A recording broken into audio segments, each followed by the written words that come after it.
যেভাবে মানুষ বিএনপি জাতীয়তাবাদী শক্তির ডাকে রাজপথে নেমে এসেছে, যেভাবে তাদের মসনদ কাঁপা শুরু করেছে, ভয় ভীত হয়ে বলেছে যে বেশি বাড়াবাড়ি করলে বলে খালেদা জিয়াকে আবার জেলে পাঠাবে। প্রিয় ভাই বোনেরা, খালেদা জিয়া আমার মা, আমি তার সন্তান।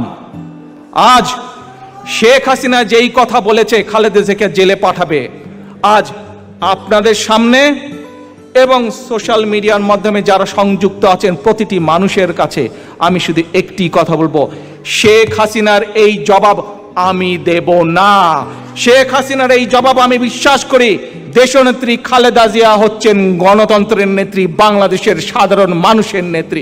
কাজেই হাসিনার এই কথার জবাব বাংলাদেশের মানুষ তাকে দেবে। এই জবাব আমি দেব না, এই জবাব আমি দেব না। খালেদা জিয়া মানুষের নেত্রী, মানুষ এই জবাব দেবে। হুকুম দিচ্ছে আপনারা নাচেন, কার জন্য নাচেন? জীবনে কোনোদিন ওর তো দেশেই আসে না, এমনকি মা মনে মনে তাও তো দেশে আসে না। এত সাহস থাকলে একবার দেশে এসে দেখুক না। তাহলে কিনা ইসরায়েলের জারজ সন্তান কিনা সেটাই আমার জিজ্ঞাসা। পালিয়ে থাকে লন্ডনে আর এখান থেকে আগুন জ্বালাতে বলে। আরে বেটা, তোর যদি সাহস থাকে তো বাংলাদেশে ফিরায়, আমরা একটু দেখি।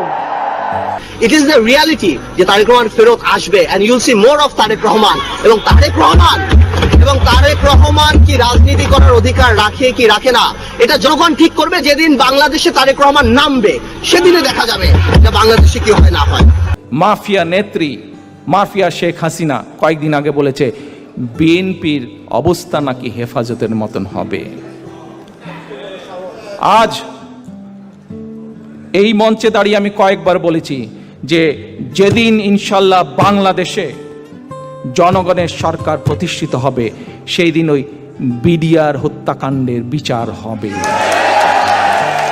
আজ শেখ হাসিনা স্বীকার করে নিল যে হেফাজতে যে মানুষগুলোকে সেদিন হত্যা করা হয়েছিল সেই হত্যার নির্দেশদাতা সে। কাজেই আজ এই মানুষগুলো আপনাদের সকলের সামনে আমি বলতে চাই, এই হেফাজতের মানুষগুলোকে হত্যার বিচারের দায় শেখ হাসিনাকে নিতে হবে। যেমন জিয়াউর রহমান তেমন খালেদা জিয়া, আর ছেলেও একটা সেই অমানুষ পয়দা করেছে। তারা নাকি গণতন্ত্র উদ্ধারের জন্য আন্দোলন করবে। আরে গণতন্ত্র বানান করতে পারে? আর গণতন্ত্ররা শিখেছে? ওর বাপ কি গণতন্ত্র দিয়েছিল? ওটা তো কারফিউ গণতন্ত্র, সারা রাত থাকতো কারফিউ। আমি ছোটবেলা থেকে